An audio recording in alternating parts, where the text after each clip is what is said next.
Bismillahirrahmanirrahim. Assalamualaikum warahmatullahi wabarakatuh. Alhamdulillah. Wassalatu wassalamu ala rasulillah wa ala alihi wa sahbihi wa man wala wa ba'du. Faya ibadallah, usi nafsi wa iyyakum bitaqwallahi faqad faza al-muttaqun, fala tamutunna illa wa antum muslimun. Faqala ta'ala, ya ayyuhalladzina amanu taqullaha haqqa tuqatih wa la tamutunna illa wa antum muslimun. Alhamdulillah, kita baru saja menunaikan salat zuhur berjamaah. Semoga salat kita diterima oleh Allah Subhanahu wa taala. Ada dua hal yang paling penting tentang salat ini yang ditekankan dalam Al-Qur'an. Pertama, kenapa salat begitu penting ditunaikan? Karena ia akan menjadi pembeda antara Khalik dengan makhluk. Jadi kalau kita ingin bedakan Tuhan dengan hamba, maka di antara titik penting perbedaannya, kata Allah langsung, itu terletak pada aspek ibadah, khususnya sholat. Karena itu ketika Nabi Musa alaihissalam berkenan kemudian langsung diperintahkan oleh Allah, sehingga disebut dengan kalimullah yang diajak bicara, dan diperkenalkan tentang esensi ketuhanan Allah, maka disebutkan perintah langsung oleh Allah untuk menyembahnya dalam bentuk sholat. Al-Quran surah ke-20 Thaha ayat ke-14. Kata Allah, innani anallahu la ilaha illa ana fa'budni wa aqimis salata li dzikri. Ya Musa, tidak ada Tuhan, kata Allah, selain saya. Ya, maka jika engkau telah tahu saya Tuhan, bedanya Tuhan dengan makhluk, fa'budni, maka kewajiban engkau sebagai makhluk menyembah saya. Bagaimana caranya ya Allah, kata Musa? Kata Allah, wa aqimis salata, wa aqimis salata li dzikri. Maka cara menyembahku itu adalah dengan salat.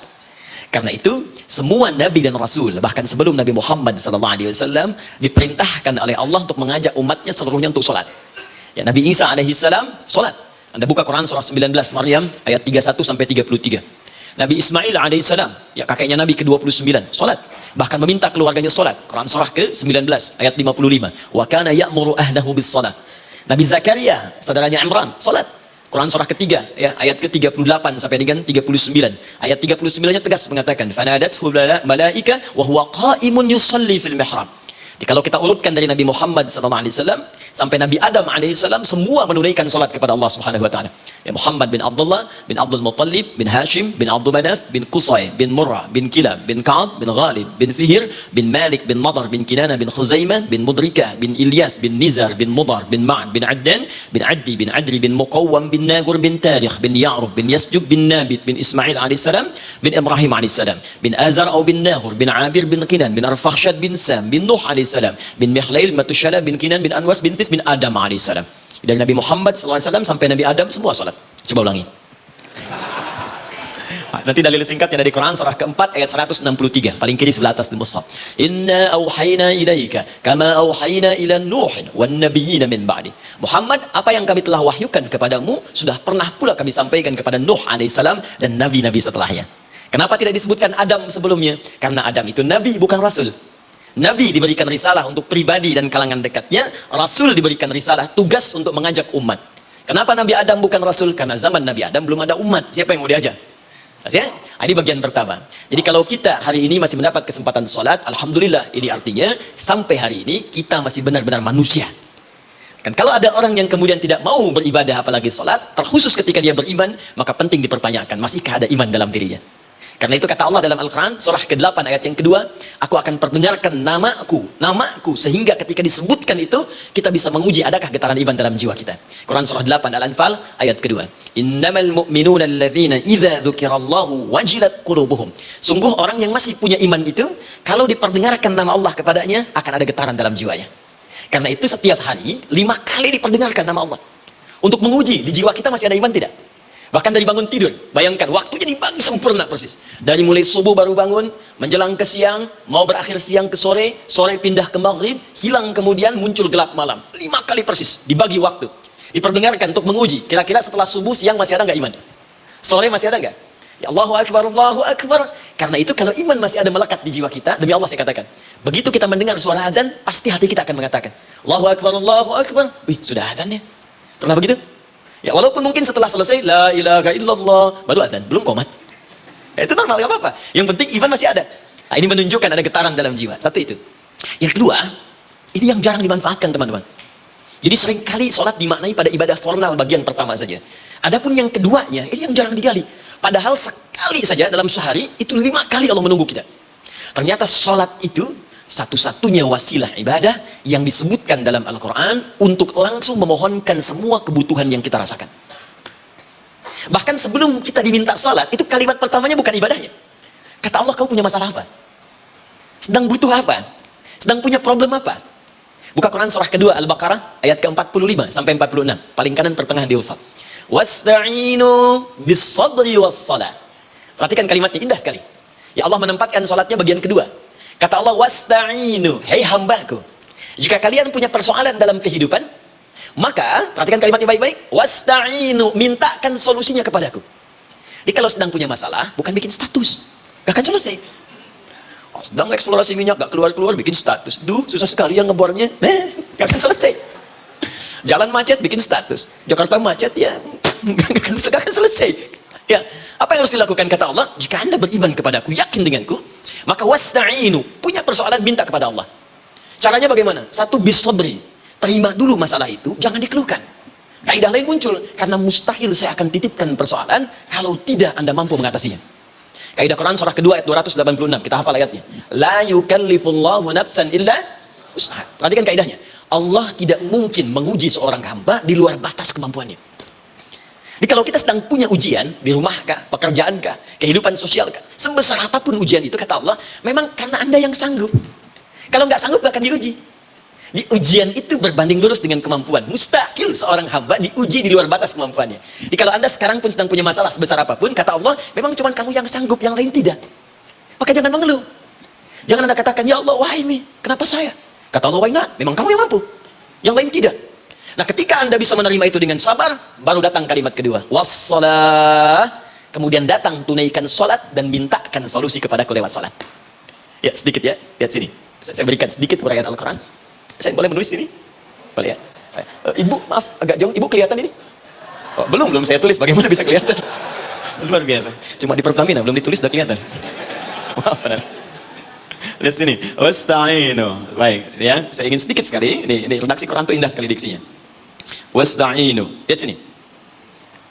Kata Allah, jika Anda punya persoalan dalam hidup, maka mintakan solusi.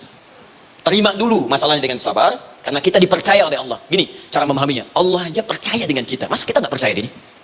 Allah yakin dengan kita, kita mampu, masa kita nggak yakin? Terima dengan sabar, kemudian wassalah, mintakan solusinya lewat salat. Kata perintahnya dibuka dengan kalimat wasta'inu. Kalau kita ingin rubah kata perintah ini, fi'il amr, ingin dirubah ke dalam bentuk permohonan, minta, maka rubah kalimatnya menjadi nasta'in. Lihat, nasta'in. Baik, wasta'inu, kata Allah, kalian punya persoalan, ayo minta solusi padaku. Terus kita pengen minta, ya Allah, kami ingin minta.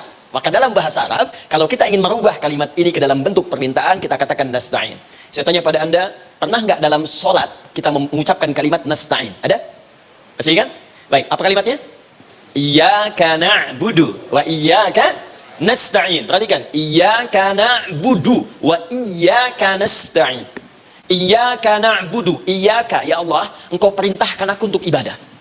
Maka sekarang aku ibadah, sholat, hanya kepadamu saja. Kan kata Allah, kamu sholat. Terus kita katakan, iyyaka na'budu, sekarang kami sholat, ya Allah. Nama lain sholat itu ibadah. Kalau kita ibadah, na'budu. Dari mana tahunya nama lain sholat ibadah? Quran surah ke-20 ayat ke-14. Fa'budni wa aqimis sholat li dzikri. Ibadah kepadaku, caranya sholat. Maka saat sholat kita katakan, iyyaka na'budu, ya Allah, engkau perintahkan aku untuk ibadah, sekarang aku ibadah. Wa iyyaka nasta'in.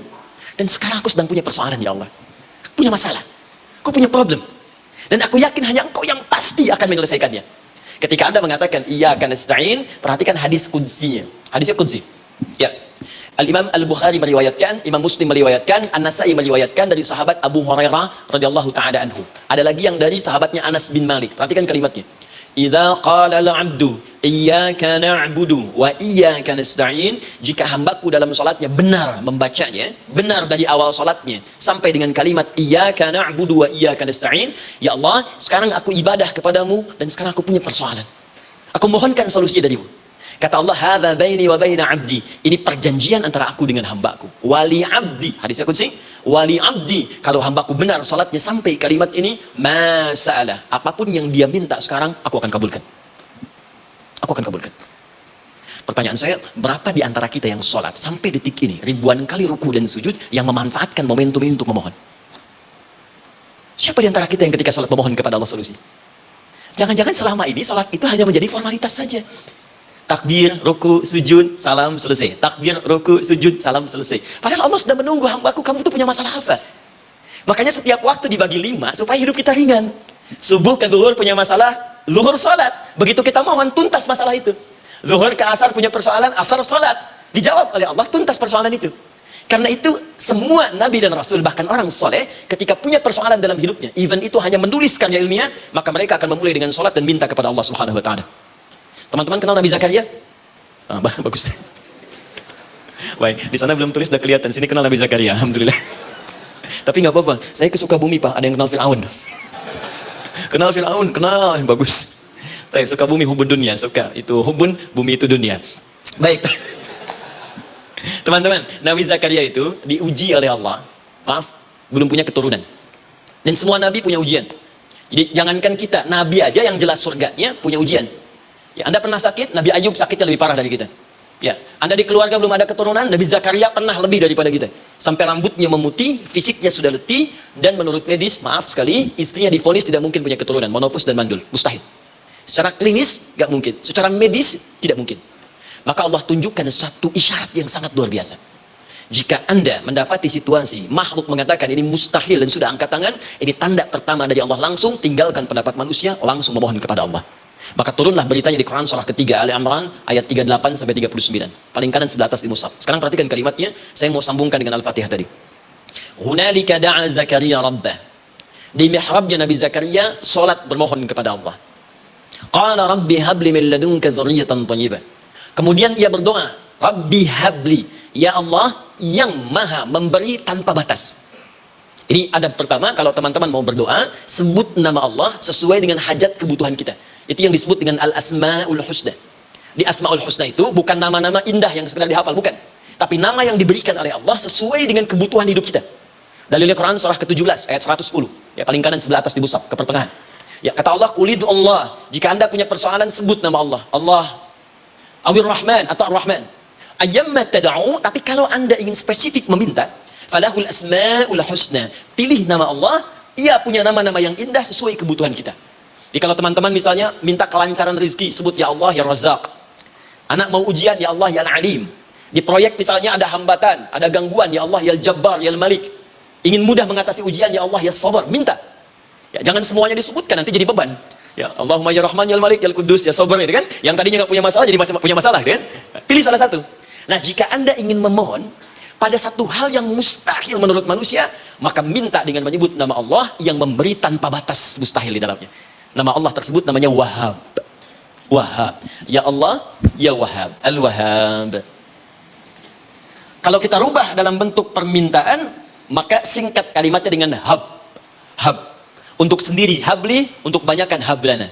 Rabbana hablana min azwajina wa dzurriyyatina qurrata a'yun. Nabi Zakaria minta karena sendiri yang mengalami situasi itu, maka beliau katakan, Rabbi habli, ya Allah habli min ladunka, ya Allah yang tak punya batas dalam pemberian. Mereka mengatakan aku tak akan punya keturunan. Mereka mengatakan mustahil aku punya anak. Dan aku yakin kau memberi batas tanpa memberikan pemberian tanpa batas. Aku mohon darimu saja. Darimu saja. Dzurriyyatan thayyibah, keturunan-keturunan terbaik. Innaka sami'ud du'a. Engkau pasti mendengar doa saya. Kalau pada yang maha memohon saja, maha mendengar saja tidak mengabulkan, lantas kepada siapa lagi aku mesti minta? Tapi poinnya bukan itu. Poinnya adalah ini disampaikan oleh Nabi Zakaria dalam keadaan sedang sholat. Masih berdiri dalam sholatnya. Dalam bahasa Arab berdiri disebut dengan qaimun. Qaim. Berdiri. Sedang sholat disebut dengan yusolli. Perhatikan ayat 39-nya. Fanadatul malaikatu wa huwa qaimun yusolli fil mihrab. Maka ketika doanya selesai dipanjatkan, sholatnya belum selesai. Doanya selesai dipanjatkan, seketika datang malaikat menyampaikan, kamu dapat kabar gembira, Anda akan punya anak, bahkan namanya langsung diberikan oleh Allah, Yahya. Artinya hidup.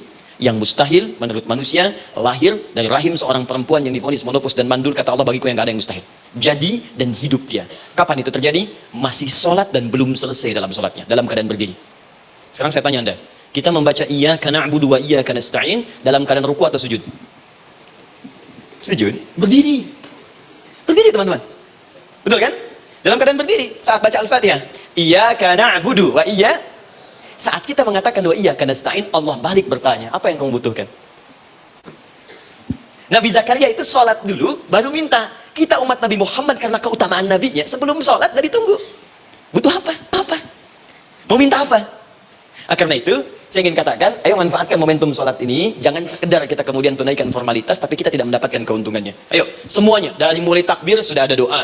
Ruku ada doa. Bahkan sujud, kita bisa perbanyak dalam bahasa hati kita untuk memohon kepada Allah Subhanahu Wa Ta'ala. Jelas sampai di sini? Baik. Mudah-mudahan insya Allah doa kita dikabulkan oleh Allah Subhanahu Wa Ta'ala.